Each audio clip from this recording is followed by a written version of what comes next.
I deported a lot of people as Minister for Interior. Many of them, for criminal activities, non-Kenyans who were engaged in all manner of monkeying around and so on. The case of Miguna was fairly straightforward, and as I've explained before, I actually cannot see any violation. And I would like to ask journalists, including you guys, before you address this matter, please spare yourself some time. Go to the files and read some of the existing literature on this matter. Read the judgment by the High Court by Justice Lenaola on citizenship acquisition. Talk to some people at the Immigration Department on, when the new constitution kicked in, how will you regain your citizenship? Kenyans, it's another wonderful evening. Today, I want us to focus on Fred Okengo Matiang'i, or else, for those who love him, you can call him the sixth, because he's the only hope that we currently have. I mean, for many of us, we don't see any other person that can actually give Ruto a taste of its own medicine, apart from Matiang'i or Kalonzo. Without that, I mean, from wherever you are, if we don't come out so strongly, Ruto is going to serve 2 terms. Okay, that is for 1-term brigadier. But if you're 2-term, then you shouldn't be worried about this anyway. But before we even proceed, welcome back to another episode of WeeKenyans. I mean, if you haven't subscribed yet, just takes you 3 seconds to hit on that subscribe button. And also, don't forget to hit on that notification button so that anytime we do a video, you are able to be notified. So, Matiang'i today appeared at Fixing the Nation at NTV. You know, the morning show that we have all loved because the conversation is always so amazing. And as we expected, some of the critical things that Matiang'i was going to talk about was to respond on some key issues that came out when he was, the Cabinet Secretary for Interior, in the previous government, in the Jubilee government. And we know for a fact, these are the things that have been tainting Matiang'i's image. I mean, without that Interior Ministry, Matiang'i could have been the cleanest guy that we have. Okay, I know there's also another scandal that has been going around about Faraka. I don't know. You know it very well. But for me, I feel like the issues that came out during the when he was the internal security minister, and especially during the 2017 elections, because that is when a lot of things happened in terms of the protest, and there was also an issue of River Yala. So those are the critical things that if you go online, you'd see those who don't like Matiang'i will actually bring on those 2 cases. It's either River Yala or on how he didn't respect the court orders. But today, Matiang'i has come out so openly to express, his sentiment on what was actually happening. So, first thing that Matiang'i talked about, and I want you to listen keenly, was on the on the Miguna Miguna deportation, because you know what happened after the 2017 election, and Miguna Miguna swore in Raila Amolo Odinga, and what followed was, "I am not boarding." So this is how Matiang'i responded. I am the first one to tell you that I deported a lot of people as Minister for Interior. Many of them, for criminal activities, non-Kenyans who were engaged in all manner of monkeying around and so on. The case of Miguna was fairly straightforward, and as I've explained before, I actually cannot see any violation. And I would like to ask journalists, including you guys, before you address this matter, please spare yourself some time. Go to the files and read some of the existing literature on this matter. Read the judgment by the High Court by Justice Lenaola on citizenship acquisition. Talk to some people at the Immigration Department on, when the new constitution kicked in, how will you regain your citizenship? If you had renounced your citizenship, the process is there. We've gone through that drama, I don't know how many times in my life. That piece of paper that is prescribed, to this day, by the way, even as I sit here before you today, Mariam, that is the same piece of paper people feel to regain their citizenship. It has never changed because it's provided for in the law. You cannot circumvent it. You cannot go around it. Right. And so I just don't see what my crime is on this matter, yet people keep coming back to it and so on and so forth. I guess I have many other weaknesses that people could dwell on. Yes. So find them and dwell on them, because that is a matter that has been settled and sorted out. So, I can't pass judgment myself on when a court is right or wrong, because that's not within my province. All I know is that a competent court made a decision on this matter. And for heaven or hell's sake, I honestly think there are many other things that we need to do in this life than concentrate on that particular one incident. And I don't know why that particular one incident that has been explained over and over and over again, and especially when I don't know why people don't. We can go pivot. to the, We can pivot, but let me explain why. It is because it speaks to a respect for the law, of systems and things like that. Speaks to the same issues as those of like extrajudicial killings, etc. It's just, are you willing to be a part of an administration that wasn't straightforward about certain things? But And in we can fact, move as on we to other segue things. into other But things. the reason why these questions will keep being asked of you, and they will be asked over and over and over again, is because as we look into the future and we're looking to a possible Matiang'i presidency, we do have to contend with what Matiang'i as cabinet secretary, who Matiang'i as cabinet secretary was, and what that leadership style looked like. That's not a And bad then segue. use If it as we're to ask yeah. Dr. Matiang'i, because we're going into now politics, I did want to ask about how opposition seems fragmented, Right. but he'll answer that in a moment. It's also to speak to how you're taking all this and carrying it forward to say, in my presidency, these are the things that will absolutely not happen under my watch. Under my presidency, I will fix this broken system. How are you navigating now, thinking through the questions that Mariam is asking that you're not asked again in 7 years? You know, by the way, Janet, the very unfortunate situation, and please allow me to be very blunt on this matter. The very unfortunate situation is that in most cases, in public affairs, especially some of my colleagues or some of our friends from the media fraternity, people come into some of these debates or come into these issues like this issue of Miguna with an astounding level of ignorance. Because you see, when you talk about the law being followed, there are two tracks of actions that I've taken. So when was the law followed and when was the law not followed? We could never have acted in that kind of manner if we didn't have the law protecting us. You have a prescription as a Minister for Interior on how people regain citizenship. You cannot go outside of it. You just have to follow that particular prescription.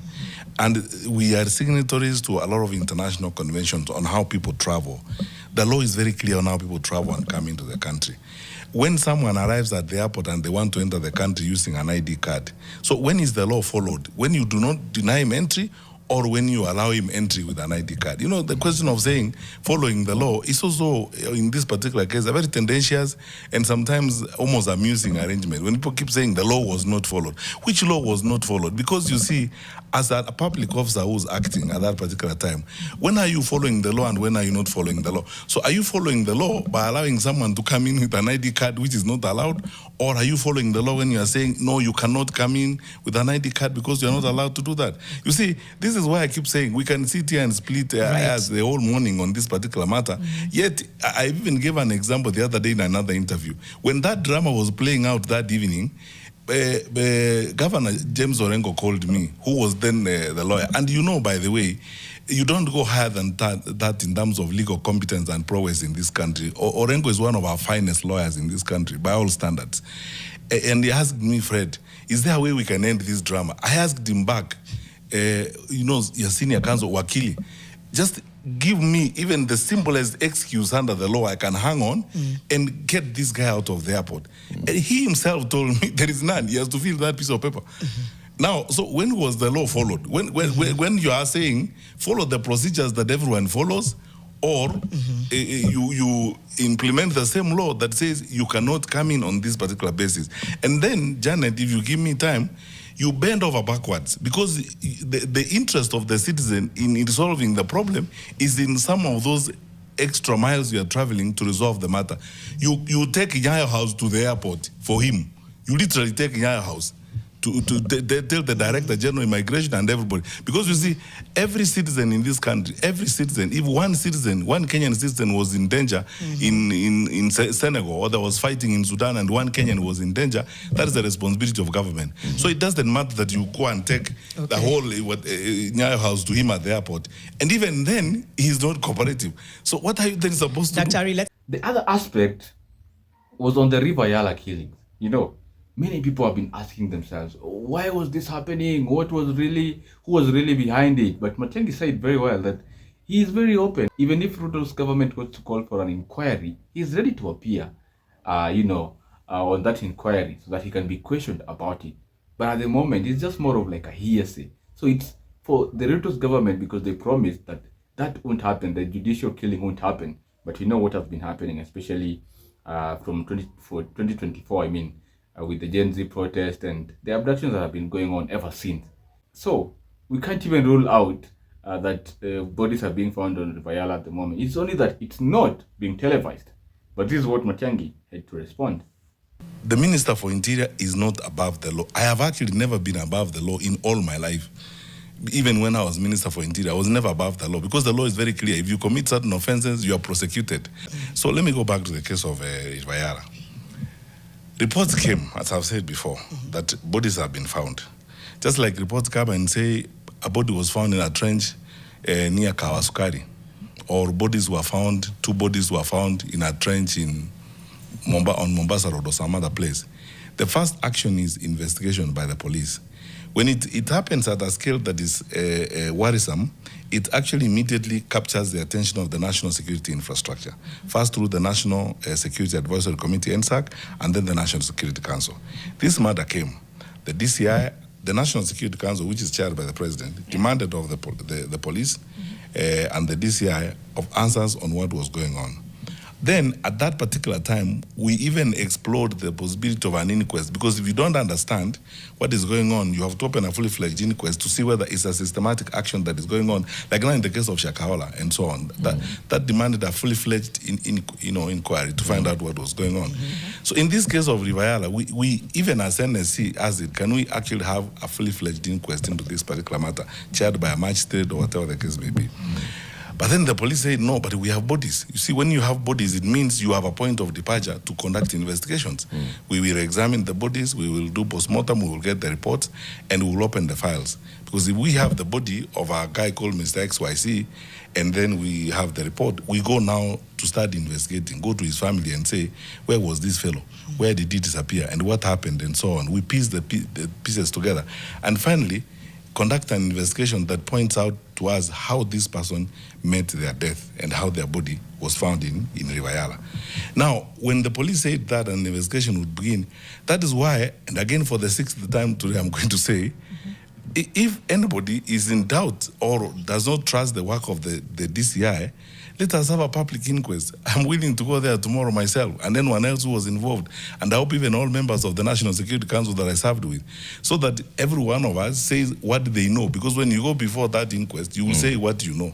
This is what I know, this is my role. And then a determination will be made who actually has responsibility for this. Well, Matiang'i also stated very clearly about the current politics in Kenya at the moment, talking about the united opposition, and the agenda that they have at the moment.